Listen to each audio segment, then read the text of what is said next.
and I need to wait until it's a little bit more quiet. I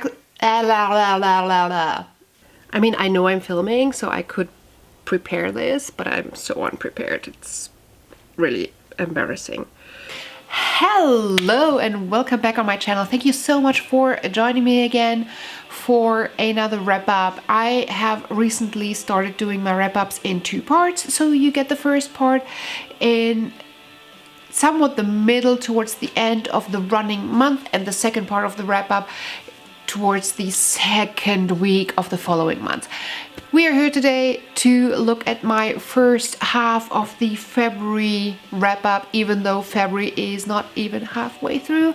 I am having quite a good reading month so far. I am crushing book after book after book, and I am still not going to be good enough to get through all the books that I wanted to, but that's just me and that's my TBRs, and just gonna have to get used to that with me.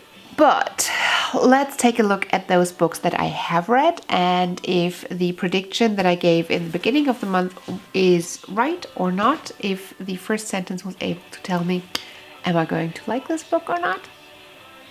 So yeah, let's go.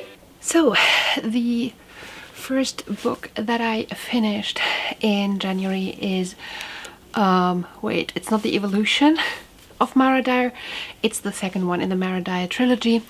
The Dyer trilogy follows this girl who is battling with considering, is she going insane or does she happen to suddenly have paranormal abilities? And these paranormal abilities are quite sinister and daunting, and she is battling with thoughts of potentially harming people without really wanting it to. So the first book was fine. I really enjoyed the mental back and forth. I enjoyed that the author got to a point where I wasn't sure as a reader, is she going insane or is this paranormal? That's kind of what I enjoyed most. There were a few aspects in the first book that I didn't like as much. You can see my wrap-up in one of the January wrap-ups. I'm talking more about this, but it's always hard to talk a second in a series without spoiling stuff. But in this case, I think I can. So what I really enjoyed most about the second book is how the mental aspect is even played out more. I was even more so battling between, is she going insane? There were some really great conversations with a psychiatrist or psychologist. I think it was a psychiatrist. And these conversations just brought it to the next level. I loved it. And whenever we had these chapters, I was like, okay, this could be a 4 or 5 star. There were some flashbacks that my buddy read. I was buddy reading this with Jen and she loved them. I didn't love them as much, but they gave another layer to this whole book. So whereas I thought that this would be a guilty pleasure kind of read, this would be a read that doesn't have much substance, it's just a cliche YA paranormal book, I really felt like this aspect of the whole do I have a mental thing or do I have paranormal activities was really well done. And the first sentence, you will love him to ruins, and I thought it would be 3 out of 5 stars, which is correct. I wrote romance alert, so this was not really romance, but a little bit. I think it was less romance than I expected, but that's fine. That's totally fine. So yeah, this one was right. So then I also finished Death in the Park, which is the first in the Firefly Junction series. A buddy read that as well, and this is for a new series that will be coming to my channel in March, so I will not be talking too much about it. Death in the Park is a cozy murder mystery that kind of gave me a Hallmark movie kind of vibe, and I ended up giving it 3 out of 5 stars. More information, of proper review, spoiler free, and a little bit more details coming in March. The first sentence is, Newman nudged my calf with his cold red nose and dropped a tennis ball on my foot. Let's try and find that one. There it is. And I predicted 3 out of 5 stars. I'm 2 for 2. Yay! Now, I love this cozy winter setup behind me because honestly it never snows here, but it's getting freaking cold. So, and I mean, I know the lighting is not the best, but it's so beautiful. I just want it to be my background, but it's getting cold, so I'm gonna go inside. The Secret Diary of an Arranged Marriage was pitched to me as Bengali, British, Bridget Jones' Diary kind of vibe. And I actually wanted to read this as a buddy read, but my buddy read stopped answering me. I don't know if something's going on with her, if she might be sick. I haven't heard from her in a week, but she was really excited to read this with me, so maybe she responds at a later stage, but right now she didn't. I'm also reading this for my new series on this channel that is coming in March, so I will give a more complex review of this book in this new series. So if you're interested in hearing more about it, make sure you're subscribed and you're hitting that notification bell to make sure you are notified when this review will be published. What did I think? Very briefly, I did enjoy this book. I think there were some real positives to it. I learned about the Bengali British culture and about how arranged marriages work. I knew nothing about it. I only had my prejudices in a way, so only what I would know from being raised in a Western white culture, so nothing. I ended up giving it 3 out of 5 stars, as I said, if you want to know a little bit more about why and in-depth review of the book, make sure to check out that video as soon as it's coming out. Now let us check for the first line and how it compares to the rating. I did give it 3 out of 5 stars, and then the first line, I'm getting married and you're invited, and I put the romance alert on it, saying that I'm expecting this to be romance. And in a way I was right, because it's in the chick lit area, and I predicted 3.5 stars, so I probably predicted almost right. I think that I predicted that it's going to be a little bit better than I felt that in the end was, but honestly I don't know exactly what that vibe was that I was expecting and not getting. If I would have to guess, it probably is around the fun and laugh out factor that I was expecting a lot more. Seeing this first sentence, I probably had an inkling that it's going to be a fun chicklet type of book, and I didn't get everything that I wanted out of this book. But yeah, definitely make sure you're checking out the review that is coming up in a couple of weeks. Crimson Tempest is the first in the Survival Wars series. And this also is one of the books that are part of my new series. Brief, quick review for the wrap-up purposes. I enjoyed it. I was a little bit torn about it because I enjoyed the storyline a lot. I felt like the characters were lacking. I felt like the battle scenes were lacking. But the overall storyline was great, and I will most likely continue in the series. I feel like Crimson Tempest, from the synopsis and from the setup, feels like a very common and not very innovative setup. We have space, we have a captain, a pilot of a ship, a commander of a ship who has fallen to some sort of into some sort of disgrace with the higher up military, and he gets like the crappy ends of the jobs. We have incompetent bosses, admirals that are breathing down your neck. We have a loyal crew that fights with you, and we have an alien enemy that is trying to destroy you. And we're following this crew on a mission to recover an old ship that has been lost for over 50 years and suddenly is resurfacing.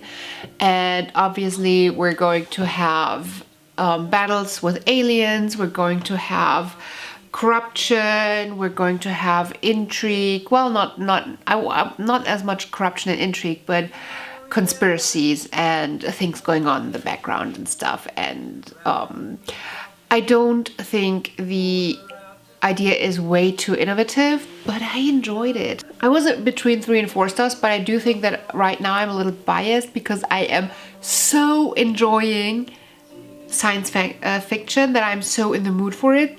So I think that my rating is a little bit biased towards science fiction.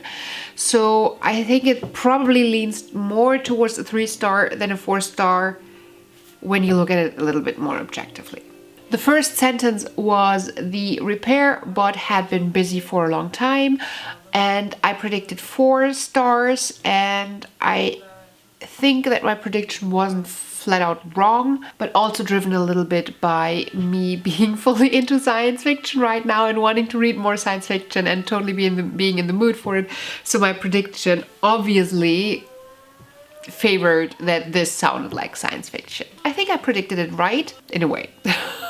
We see this very seldomly, that I sit here and we actually have sun shining on my face. It is such a beautiful day and the sun is probably messing with this video, but I don't care. I need to talk to you because I am DNFing the Retribution of Dyer. Now, hear me out. I enjoyed the psychological part of, is she imagining it or is she not? I enjoyed the whole dynamic. I even enjoyed the freaking trashy romance with a trashy, cliche, broody, privileged boy that kind of even fulfills the poor princess falls for the prince prompt in a way. But I was very concerned at the end of the last book if I'm going to like this book, the third one, because it was going into a direction that was just pushing it too far into the paranormal for me, and in a way that just didn't sit right with me. And now in the third book, and I feel so bad about DNFing it, because once I have put some effort and some time commitment into a book, and I have read like 60%, I feel like this time commitment is going to be not recognized if I can't count it towards my yearly goal. I know it's completely stupid, but that's how I feel. I feel like, hey, I have read so many pages and now they're not counting. And it's so disappointing that I have to DNF a book anyways, so it feels even more disappointing that now I can't count it for my challenges. But I don't want to spend time on this book anymore because it is just, there's a lot of things happening. For my taste, there's too much happening, and I feel like we are in a point in the story where so many things have been uncovered that the author shouldn't be able to explore the, is it in her mind or is it not in her mind anymore? And she still seems to try to push in that direction. And that kind of bothers me a little bit because I feel like now it's been done and she has pushed it too far for it still to work for me. And then it just feels a little bit all over the place in a way. It feels like the book doesn't know where it wants to go. There's no dynamic that I'm enjoying anymore. I was buddy reading this with Jen and she really enjoyed the flashbacks. I don't care. I do not care anymore at all. I mean, I didn't care for the flashbacks in the first place. It's not that I hated them. They were just there. They didn't do anything positive. But yeah. So I am making the decision to DNF. The first sentence was: the examination of Annika was taken on reducted at the Horizons Residential Treatment Center for Behavioral Health. And I thought it would be a 3.5. If I would rate the book, it would probably be between 2 and 3 objectively. Because I do understand that there's still some value for a certain type of reader. I do understand that some people like it. It's just not for me at all. It's not a bad book that I want to rant about just because it's bad. It's not good either, but it really is not for me, so that's why I'm DNFing. And we have a winner. Let me hold it up correctly. We have a winner. This book was everything that I wanted for me. Well, I do understand why some people might not rate it 5 out of 5 stars. I did. The reason why is I love a villainous, narcissistic, manipulative, badass character. I just find them very interesting to read, and I don't know why. I just love it so much. I feel like if I'm reading morally perfect, heroic characters, I just want to roll my eyes. Having a person who is clearly narcissistic and manipulates the whole world around her, love it. So in The Living is Easy, we are following Chloe, who is a woman of color in Boston in 1918, 1920, around that time. I would say that she is relatively fair-skinned. She's the type of person who could be considered too light to be black and too dark to be white. So she struggled with that, but mainly we're following her, raising a family, navigating society, trying to manipulate her way to the top of the food chain, kind of, into a better position, starting by how she's picking who she's marrying over her siblings, and I just enjoyed it so much. I struggled a little bit with the writing style in the very beginning. In the very beginning, the writing style felt old to me. I mean, this was written in, I think, 1940, so I guess it was old, and I'm just so used to very contemporary, like recent writing style mostly. And I'm very used to a very easy language. I don't want to say easy language because it's not true that I'm just reading easy language books. But there's there's just some words and some way of constructing a sentence that feel a little bit foreign to me, and then that just makes it a little bit more complicated for me to get through. But after a few chapters, I was hooked. I found Chloe's journey interesting. I found the dynamics interesting. There were a few times when I was like, why do the other people let her do that? Or why is her husband doing this? And I found that very, very fun to explore in my mind. I also think that it's not evil or good. I honestly believe that Chloe did not necessarily think that she's a bad person. I believe that she is narcissistic and that she fully believes that she's doing the right thing, that whomever she's manipulating, like when she is manipulating people around her, her siblings, to do things that kind of could destroy them, and potentially even does in the book, she still thinks it's for their best. And she just has a very diffused view of what is best for other people. But I honestly believe that she thinks she's doing the right thing, and she's doing the right thing by these people.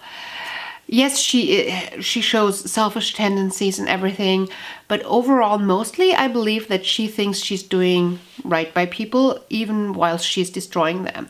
So, for example, when you are in a situation where you believe that somebody is in a toxic relationship and you're trying to get this person to leave this toxic relationship, and you find a way to help them, that level of thinking, I honestly believe that Chloe does not believe she's an evil, narcissistic person. I believe that she thinks she is doing right by people, and she is destroying them. I just enjoy that this was so unapologetically manipulative. To sum it up very shortly, this was everything that I wished Gone with the Wind would have been. Scarlett O'Hara also is a very selfish, very I'm gonna get whatever I'm gonna get type of person. I believe that Scarlett O'Hara is a lot more whiny and a lot more, oh, why do these stupid men talk about war when they could be talking about me? And Chloe feels more fierce, bitchy strong. She's just gonna go and get stuff. She's going to lie to her husband to tell him that rent is $45 when it's really $35, and just to put the rest in her own pocket.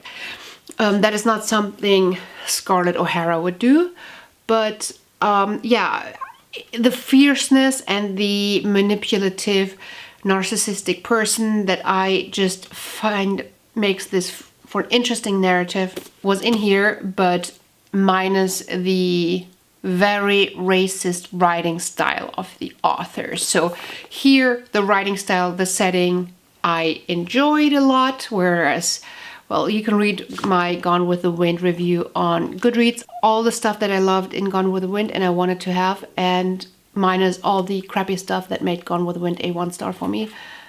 I love you. Okay, so the first sentence in this book. One more thing. So this was part of the book Spilling Tea book club, and one person mentioned that in the afterword, they're talking about that the husband is based on the author's father, and we were speculating if the Chloe, the main narcissistic character, was based on her mother, because apparently she doesn't have a high opinion of her mother. If that is the case, I find it so incredibly interesting to consider the fact that we potentially have a child of a narcissistic mother who potentially uses writing a book out of her narcissistic mother's view to potentially work through the issues, potentially even trauma, that she got through having a narcissistic mother. Because I cannot imagine what it must be like to have this type of character as a mother. It must be hell. Okay, so the first sentence is, "Walk up," hissed Chloe somewhat fiercely. And I do believe that I judged the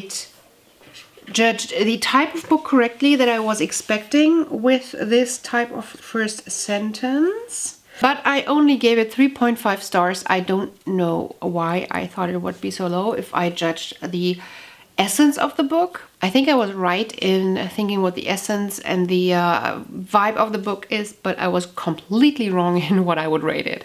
So yeah. And we have another good one. So I didn't read the whole book. I read one of the short stories, and I consider both short stories a separate book because originally they were released as separate, and I'm reading them as part of the Readalongs. If you want to reread the Sandersons or get into the Sandersons into the Cosmere, join us. It's fun. It's a great community. It's a great group of people. You can easily catch up, and even if you're not reading it at the same time, you are going to enjoy the company. The first one that I read is Shadows for the Silence in the Forest of Hell. First of all, Mr. Sanderson. What the heck with the name? What the heck with the title? Like, honestly, what kind of title is that? I don't know. I find it intriguingly weird, but I would not have picked up this short story and read it if it would not have been part of the Readalongs. And boy, would I have missed out. Damn, this is a 5 out of 5 stars for me. I enjoyed this short story so much. And if you've been on my channel for a while, you know that I don't enjoy short stories. Short stories are not enough meat on the bone to get to know the characters, to get into a story arc that's remotely interesting. It's usually just touch a little bit on a topic briefly and then go. And that's why I don't like short stories usually. Here we see that short stories can be done well. We are in a world that was unknown to me. We are with characters that were unknown to me. So none of the benefits that you could assume because it plays in the Cosmere do apply. There was a foreword about talking about the world a little bit, and that we will most likely get to see more of this world, and I beg you to give me more right now, because this world, oh, I love it so much. Within 50 pages, Sanderson is able to craft a rich world with a very interesting magic system. Basically, the magic system mostly is a type of zombified ghost, like wisp, light, whatever. These creatures are so unique and interesting, and I love them. And they're so vicious, and their behavior is so different, and I love it. Our heroine is a middle-aged mom, which I adore. We have several characters, we have relationships. Within 50 pages, we have a full-on story arc that got me hooked. And I don't want to leave this group of people. I want to know more. And the way that it ended, it felt like this could be an amazing prequel to a full-on series. And I want that series right now, please. Like, right now. What can I tell you about the short story without spoiling? Our main character owns an inn at the edge of a forest. Going into a forest is a scary and forbidden thing, because in this forest are creatures that could just very easily kill you, and there's very certain rules and regulations how you can avoid that. The inn is kind of a safe haven between traveling between places, and yeah, she is creating that safe space for people.